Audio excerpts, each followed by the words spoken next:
বিদ্যাপীঠে আপনাদের স্বাগত।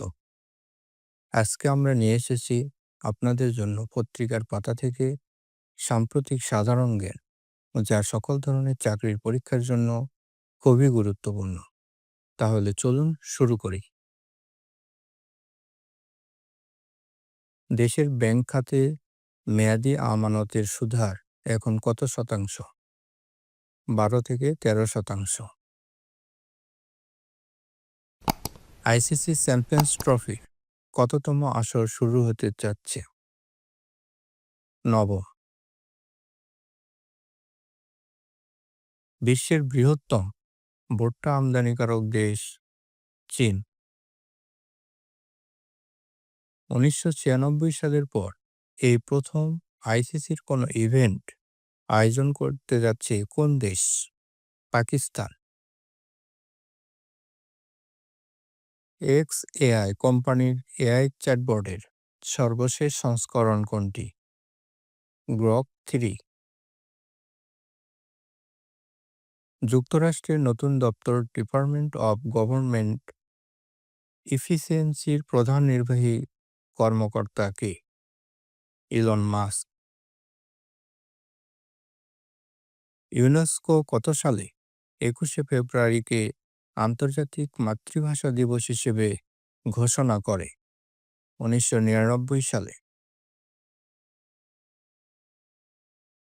প্রস্তাবিত নতুন বেসরকারি শিক্ষাঙ্গন গ্রামীণ বিশ্ববিদ্যালয় প্রতিষ্ঠা হবে কোথায়? রাজধানীর উত্তরার দিয়াবাড়িতে। ক্রিপ্টোকারেন্সির প্রচার ও প্রতারণার অভিযোগ জালিয়াতির মামলায় অভিশংসনের মুখোমুখি কোন দেশের প্রেসিডেন্ট? আর্জেন্টিনা। বিশ্বের অন্যতম শীর্ষ ধনকুবের ইলন মাস্কের বর্তমান সম্পদ মূল্য কত? 394.2 বিলিয়ন বা 39,420 কোটি ডলার। বঙ্গোপসাগরের বুকে কত বর্গ কিলোমিটার আয়তনের প্রবাল সমৃদ্ধ দ্বীপ সেন্ট মার্টিন? 8 বর্গ কিলোমিটার। আন্তর্জাতিক মাতৃভাষা ইনস্টিটিউট কোথায় অবস্থিত? সেগুনবাগিচা, ঢাকা। বাংলাদেশ ও ভারতের মধ্যে সম্পাদিত গঙ্গার পানি বন্টন নিয়ে 1996 সালে স্বাক্ষরিত 30 বছরের চুক্তির মেয়াদ কখন শেষ হবে? 2026 সালের ডিসেম্বরে। কত সালে অ্যাক্সেস টু ইনফরমেশনের নাম পরিবর্তন করে এসপায়ার টু ইনোভেট রাখা হয়? 2020 সালে। তিস্তা নদী প্রবাহিত হয়েছে বাংলাদেশের 5টি জেলার উপর দিয়ে।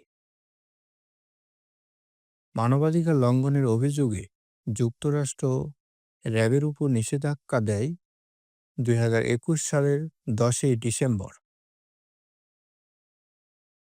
জাতিসংঘ কর্তৃক বাঙালির অমর 21শে ফেব্রুয়ারিকে আন্তর্জাতিক মাতৃভাষা দিবস ঘোষণা করা হয় কবে? 17 নভেম্বর 1999 সাল। 21শে ফেব্রুয়ারির আগে প্রতি বছর ভাষা দিবস পালিত হতো 11ই মার্চ।